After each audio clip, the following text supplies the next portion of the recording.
Ini saya angkat dari CNBC Indonesia. Survei terbaru asing soal Pilpres RI.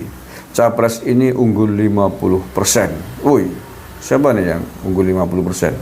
Baru ini loh, 24 Januari 2024. Assalamualaikum warahmatullahi wabarakatuh. Saudara-saudaraku sebangsa setanah air yang saya cintai, saya banggakan. Ada survei terbaru, survei luar negeri loh, ini bukan main-main. Survei terbaru nih, baru sekali, tentang pasangan Capres-Cawapres yang akan bertarung pada 14 Februari yang akan datang. Nah, survei apakah ini dan siapakah yang dimenangkan dalam survei dari pihak asing ini? Yang terdahulu pernah ada dari Australia, Roy Morgan, cuman surveinya sudah kedaluarsa banget, yaitu survei dilakukan Juli, Agustus, September, sebelum ada pasangan Capres-Cawapres. Itu Ganjar 38% menang pada survei tersebut, dan belum diperbarui sampai hari ini. Walaupun kemudian para relawannya banyak yang memposting ulang dengan tulisan hoax ditulisi Januari 2024 yang gue bombong-bombong kayaknya. Lo saya ngomong apa adanya lo.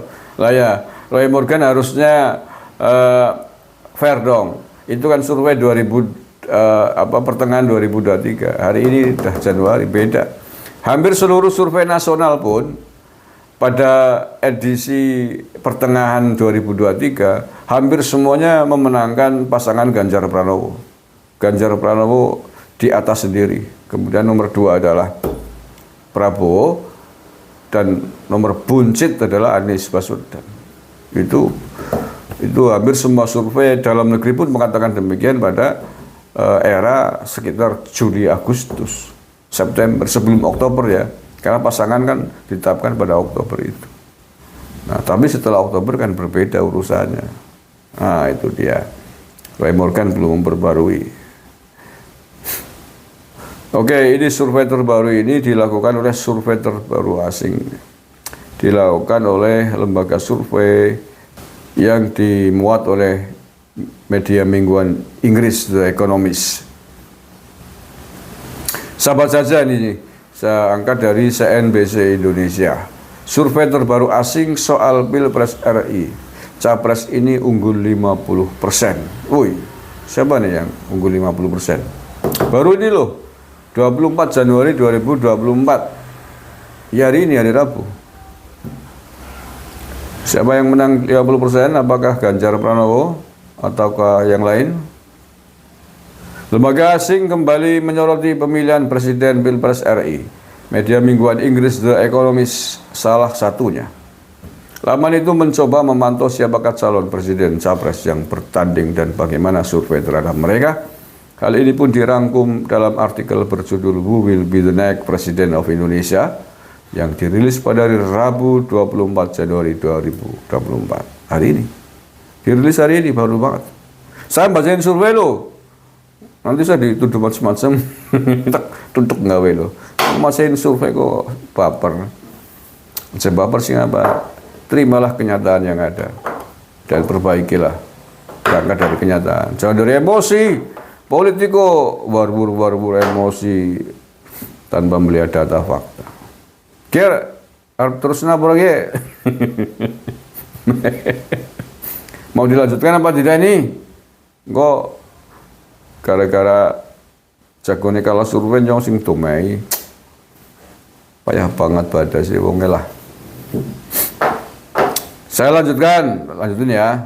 Tambahkan hatimu. Pada tanggal 14 Februari, negara demokrasi terbesar ketiga di dunia ini akan mengadakan pemungutan suara untuk memilih penerus Presiden Joko Widodo atau Jokowi. Isi laporan media tersebut. 3 calon presiden sudah mendeklarasikannya.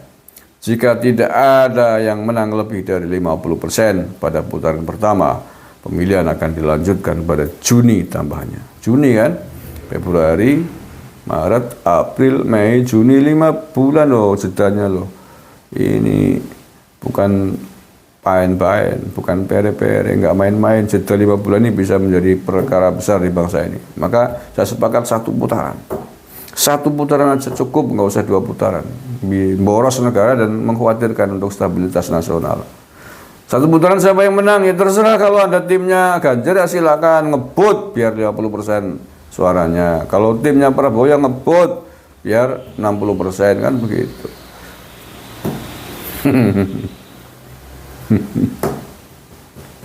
The Economist sedang memantau pemilu.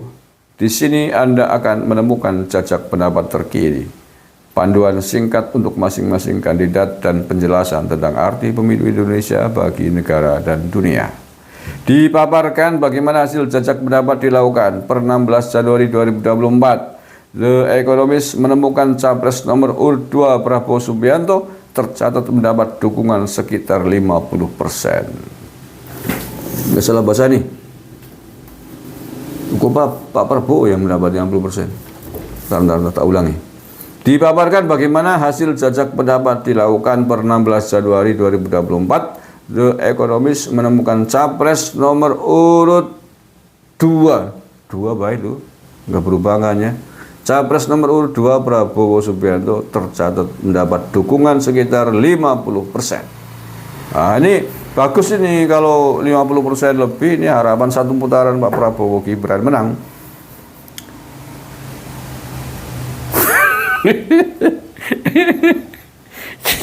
Bener ngamuk gitu. Saya baca survei ini, surveinya. Loh, survei dalam negeri katanya hoak, ini survei asing nanti bilang hoak lagi. Aduh, repot banget Rika pada. Mulanya mendukung capres-capres itu pakai data, pakai logika, jangan pakai emosi. Apalagi pakai agama, gimana sih capres kok bawa-bawa agama. Gusti Allah kok diajak kampanye beriman. Karena maning Nabi diajak kampanye, sahabat diajak kampanye. Saya ulangi lah, mau salah aja Ganjar sing 50%. Dipaparkan bagaimana hasil jajak pendapat dilakukan per 16 Januari 2024. The Economist menemukan capres nomor urut 2 Prabowo Subianto nomor urut 2 tercatat mendapat dukungan sekitar 50%. Dipaparkan dalam grafik bagaimana suara Prabowo terus naik dari Januari 2023 hingga Januari 2024. Meski ada penurunan di pertengahan September hingga Oktober 2023. Sementara capres nomor urut 1, siapa sih? Capres nomor urut 1. Siapa sih?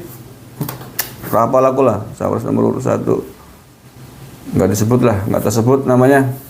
Suaranya kecil, persentasenya nggak penting. Suaranya turun terus lagi. Sedangkan capres nomor urut 3 Ganjar Pranowo hingga tanggal yang sama yaitu sekitar Mei September memperoleh dukungan 23%. Ganjar disebut sempat mendominasi keunggulan di Januari 2023. Namun perlahan suara terkikis di November 2023. Ya, setelah Oktober, November, Desember kesini terus anjlok belurut terus surveinya Ganjar. Karena orang-orangnya relawannya pada domongnya angel, dibilangin ngeyel, nggak mau dibilangin jangan jelek-jelekin Pak Jokowi. Ngeyel terus. Akhirnya surveinya anjlok terus, jungkel cara wong Banyumas. Salah dewek domongnya orang angel. Aja nyalahan nyong yang bener-bener kok salah dewek kalau manut domong kawus. Tak hanya jajak pendapat terbaru, media itu juga menguliti satu-satu calon kandidat. The Economist memulainya dengan Prabowo. Bagaimana sosok itu digambarkan sebagai seorang mantan komandan pasukan khusus berusia 72 tahun yang sangat kaya, yang pernah menikah dengan Putri Soeharto, mendiang diktator Indonesia. Prabowo Subianto berjanji untuk menjaga warisan pembangunan Jokowi, tulis media tersebut.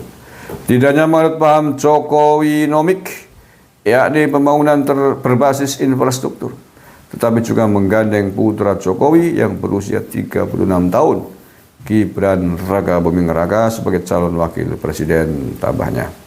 Media itu juga menyoroti bagaimana Prabowo membawa pesan nasionalis yang kuat, namun sejumlah krisis di masa lalu seperti konflik Timur Leste dan penculikan Orde Baru disinggung. Meskipun kebijakan luar negeri tidak jelas, Prabowo berjanji akan lebih menekankan pada keamanan dan pertahanan, kata media The Economist. Terkait Anies Baswedan, siapa sih Anies Baswedan? Siapa kok? Wong di sini itu. The Economist kembali mengungkit caranya berkampanye untuk Gubernur DKI Jakarta saat itu, di mana ia menerapkan politik identitas yang buruk terhadap petahana yang beretnis Tionghoa dan Kristen. Iya, pancen kayak wong. Bapak politik identitas saja dipilih. Lupakan, jangan diingat-ingat, ora penting sam. Wis, minggir lah orang melu anu etungan. Tawa banget ke tulisannya lu, terus napa lagi? Oke, langsung ke Ganjar aja ya, melompat ya.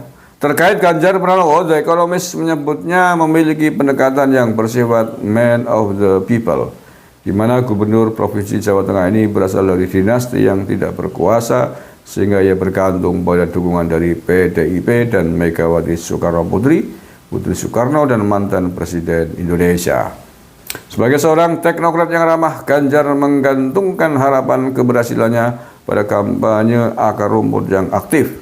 Ia meluncurkan pencalonannya di Papua di wilayah timur jauh Indonesia dan meminjam pendekatan kampanye belusukan dari Jokowi, yaitu dengan melakukan kunjungan dadakan yang dilakukan di pasar-pasar dan tempat lain, sebut media tersebut. Ia telah memilih Menteri Koordinator Keamanan Presiden Jokowi, Mahfud MD, sebagai calon wakil presidennya. Ganjar menekankan kebijakan luar negeri yang bebas dan aktif dan berjanji untuk meningkatkan keamanan di wilayah maritim negara kepulauan yang luas. Oke, itu hasil survei dari lembaga survei asing. Percaya yang ono, orang percaya yang ono, terserah. Terima kasih. Assalamualaikum warahmatullahi wabarakatuh. NKRI, harga mati.